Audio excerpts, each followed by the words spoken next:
We promise ourselves, this time will be different, repeating the vow with every new beginning, every hopeful glance in the mirror. We tell ourselves we've learned, that we're wiser now, that the past won't repeat itself. But deep down, there's a quiet uncertainty, an ache that wonders if we're truly capable of change. Yet, almost without realizing it, we're drawn to the same wrong partners, as if pulled by an invisible thread.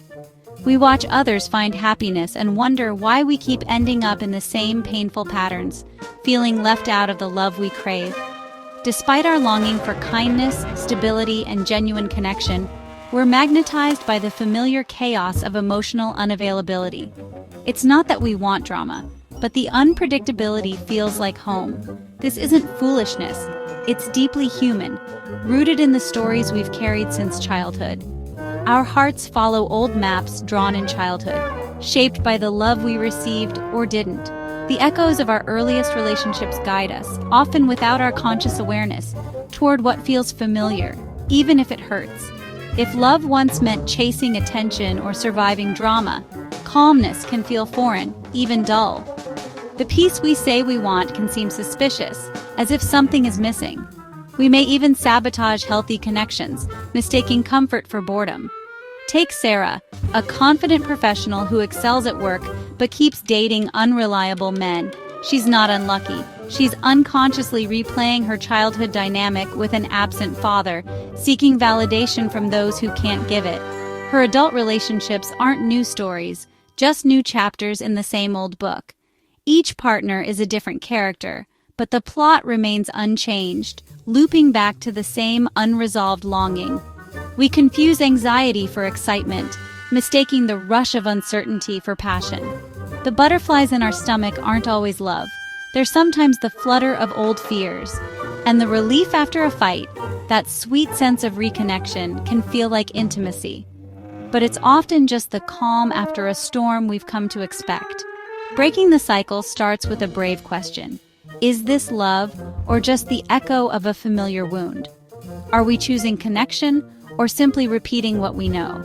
The first step is recognizing the map we're using is leading us in circles, retracing old routes that never quite bring us home.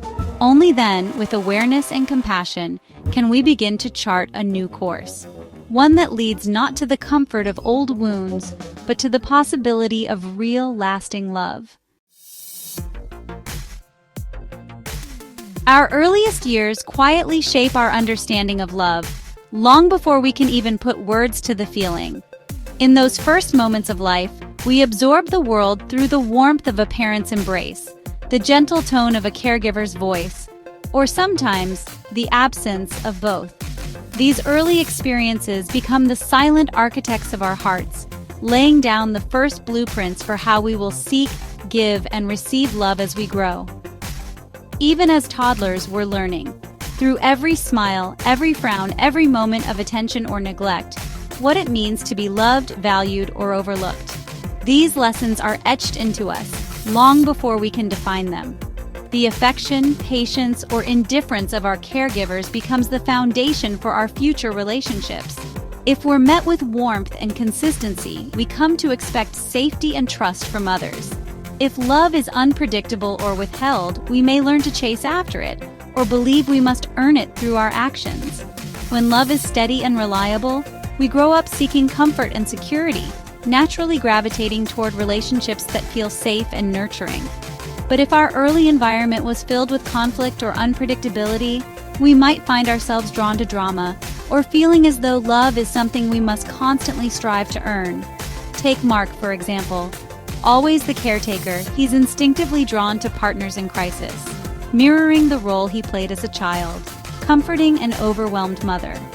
His adult relationships echo the patterns set in his earliest years, repeating the script he learned before he could even speak.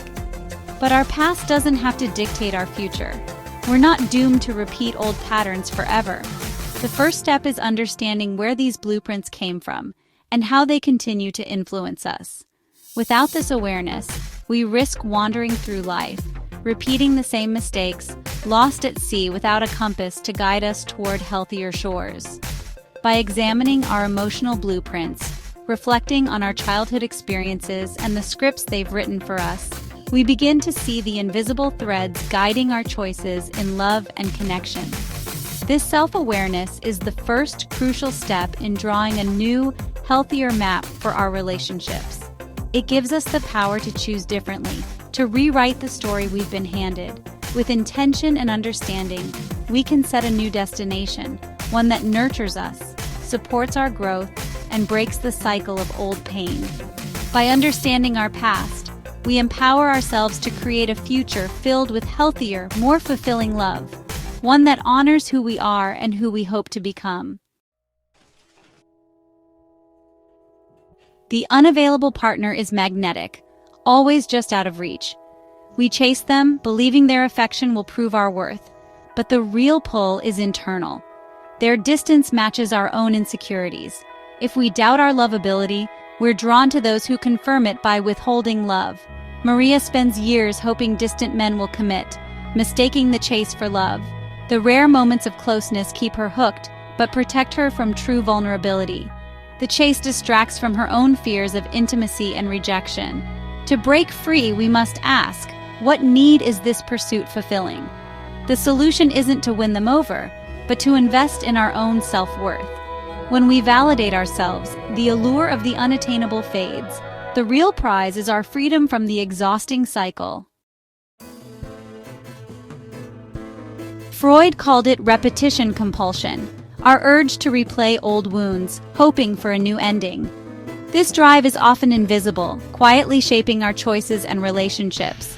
We may not realize it, but our hearts and minds are drawn to familiar patterns, even when those patterns bring pain. It's as if some part of us believes that, by reliving the past, we can finally rewrite it, turning old sorrow into new hope. We cast partners in roles from our childhood, trying to heal what was broken. Without realizing it, we might seek out people who remind us of those who hurt us, or those we longed for love from. Our relationships become a stage where old dramas are played out, with new actors but the same script. We hope that this time, things will be different. That this time, we'll finally get the love, acceptance, or safety we missed. A child with a critical parent may seek critical partners, hoping to finally earn approval. The longing for validation can be so strong that we unconsciously gravitate toward what's familiar, even if it hurts. We might find ourselves repeating the same arguments, feeling the same disappointments, and wondering why we can't break free. David, raised by an alcoholic father, is drawn to chaotic relationships, replaying his childhood role, hoping to create peace. He finds himself trying to soothe partners who are unpredictable, believing that if he can just keep the peace, he'll finally feel safe. But the chaos only deepens, and the old wounds remain unhealed. But the present can't fix the past. New partners can't heal old wounds. No matter how hard we try, we can't force someone else to give us what we missed as children. The more we chase after that missing piece, the more elusive it becomes. This strategy only deepens the injury. Each failed attempt to heal the past through the present leaves us feeling more wounded, more frustrated, and more alone. The cycle repeats and the pain grows.